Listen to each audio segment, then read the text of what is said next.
Hello everyone, myself Yogesh Kumar Chauhan in Department of Agriculture Processing and Food Engineering from Bharati College of Agriculture Engineering Durg. Our course title is EPE 5311 Post Harvest Engineering of Horticulture Crops and today topic is food freezing.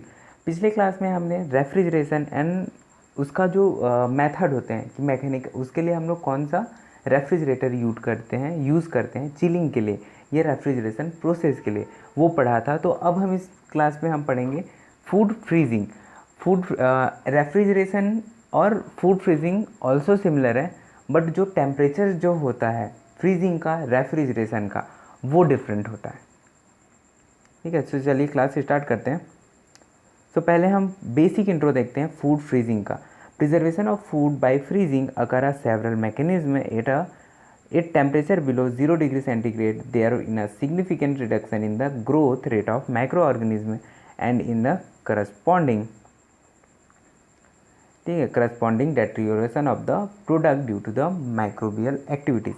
So main इसका food freezing जो होता है main process है इसका preservation के लिए, ये help करता है। इसमें क्या करता है, हम लोग बिलो 0 डिग्री सेंटीग्रेड हम लोग प्रोडक्ट को ट्रीट करते हैं, जिसकी वजह से क्या होता है हमारा प्रोडक्ट का सेल्फ लाइफ बढ़ जाता है। क्यों? क्योंकि उसमें जो ग्रोथ रेट है माइक्रो ऑर्गेनिज्म का वो कम हो जाता है, कम नहीं ऑलमोस्ट ख़त्म हो जाता है। और जो हमारा डेट्रियोरेशन मतलब ख़राब होना, ठीक है, ख़राब प्रोडक्ट की जो क्वालिटी होती है वो ख़राब नहीं होती, प्रोडक्ट की क्वालिटी ख़राब नहीं होती, इसी वजह से हमारा प्रोडक्ट का सेल्फ लाइफ इंक्रीज़ हो जाता है। ठीक है, सो जो फूड फ्रीजिंग सिस्टम्स देख रहे हैं अभी, ये था बेसिक इंट्रो फूड फ्रीजिंग का कि क्या क्या होते हैं, ठीक है, क्यों इसका मेन पर्पस था।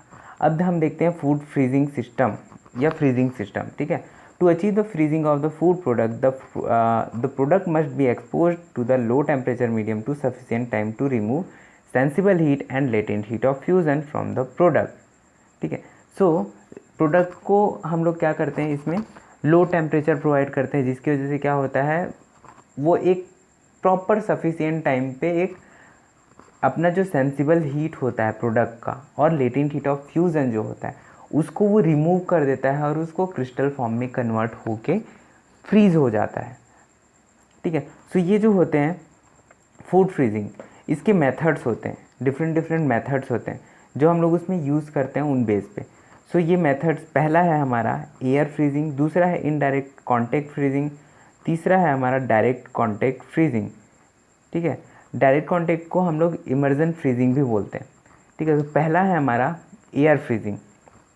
ठीक, तो एयर फ्रीजिंग में पहला होता है शार्प फ्रीजिंग, जिसको हम लोग स्लो फ्रीजिंग भी बोलते हैं। इसमें जो कोल्ड एयर का टेम्परेचर जो होता है -15 टू -23 डिग्री सेंटीग्रेड होता है। ठीक है, दूसरा है हमारा क्विक फ्रीजिंग। इसमें जो हमारा टेम्परेचर होता है कोल्ड एयर का -18 टू -34 डिग्री सेंटीग्रेड होता है। ठीक है, क्विक और फास्ट फ्रीजिंग भी होते हैं। ठीक है, जिसको हम लोग शार्प फ्रीजिंग, ये इसी का ही पार्ट है। तो क्विक और फास्ट फ्रीजिंग जो होता है उसमें -25 डिग्री सेंटीग्रेड और लेस होता है। ठीक है, इसमें क्या होता है ice crystal are small and do not damage food sales.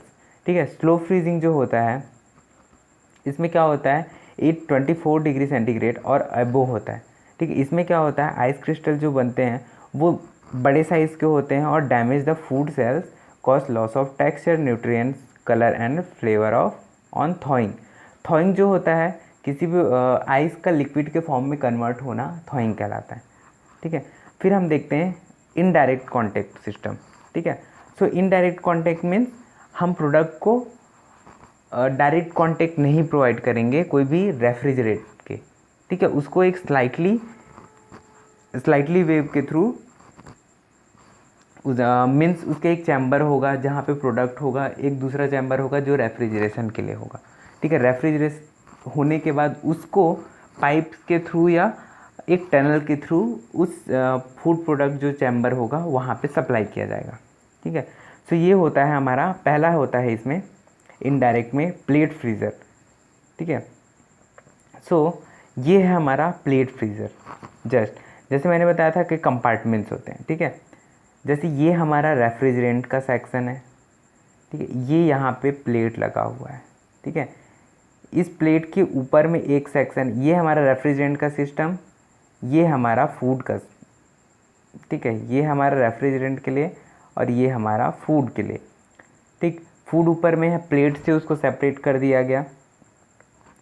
तो अब यहाँ पे साथ ही साथ इसमें इंसुलेशन प्रोवाइड किया जाता है ताकि लॉसेस ना हो और हमारा जो इफ़िशेंसी हो वो ज़्यादा अच्छा हो। ठीक है, तो ये जब रेफ्रिजरेंट क्या होंगे, जब ये ठंडा होंगे तो यहाँ से वो इधर पास करेगा। ठीक है, पास करेगा तो इसकी वजह से क्या होगा, हमारा प्रोडक्ट जो है वो भी ठंडा होना स्टार्ट करेगा। ठीक है, सो ये दोनों सेपरेट है, इस वजह से ये इनडायरेक्ट कांटेक्ट के अंदर आते हैं। ठीक है, जैसे सिमिलर ये, ठीक है, इसमें प्रेशर्स हैं, प्लेट हैं अलग अलग, नीचे में फूड है।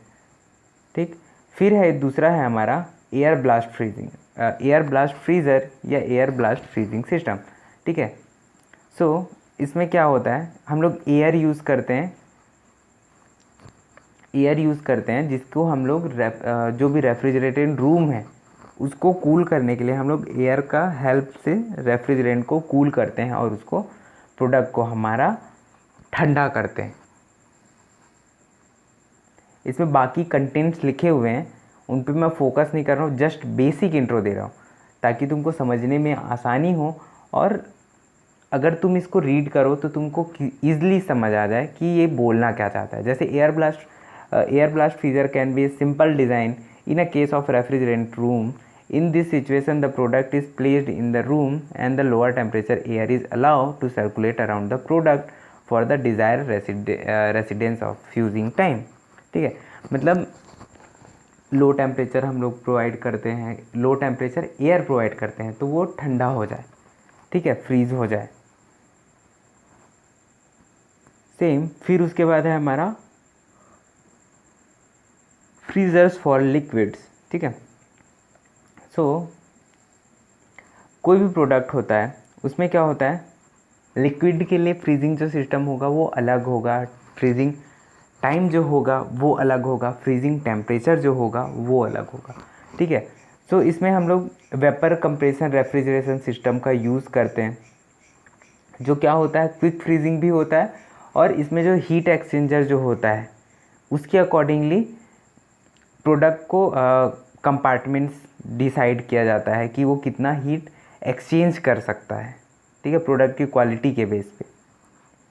ठीक है, इसमें जो क्या होता है, सबसे पहले हम लोग प्रोडक्ट को हीट प्रोवाइड कर रहे हैं, कोई भी लो हीट। ठीक है, मतलब टेम्परेचर, कम टेम्परेचर प्रोवाइड कर रहे हैं तो उसकी वजह से क्या होगा, पहले वो ठंडा होगा, देन वो टेम्परेचर जो होगा और ठंडा होते जाएगा तो उसकी वजह से वो उसमें आइस क्रिस्टल क्रिएट होना स्टार्ट होंगे। वो आइस क्रिस्टल धीरे धीरे बढ़ना स्टार्ट होंगे और बढ़ के हमारी पूरे फूड को ही वो क्रिस्टल के फॉर्म में कन्वर्ट कर देंगे, मतलब जो उसका इनर मॉइस्चर है वो पूरी तरह से जम जाएगा।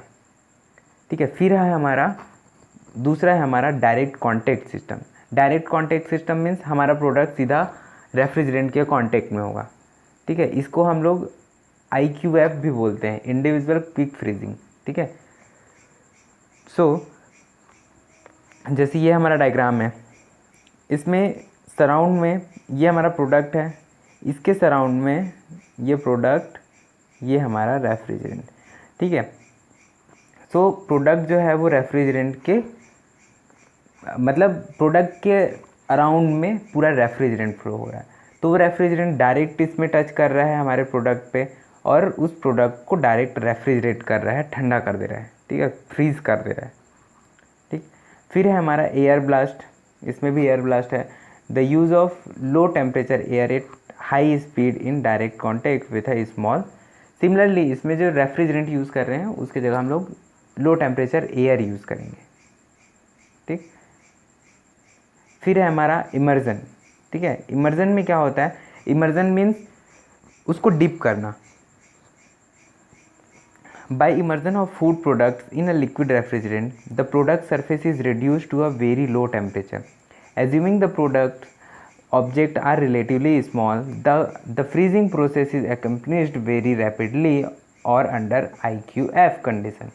ठीक है, सो इसमें हम लोग क्या करते हैं, जो प्रोडक्ट होता है उसको हम लोग लिक्विफाइड गैस जो होता है हमारा, ठीक है, उसमें हम लोग डिप करते हैं या उससे पास कराते हैं।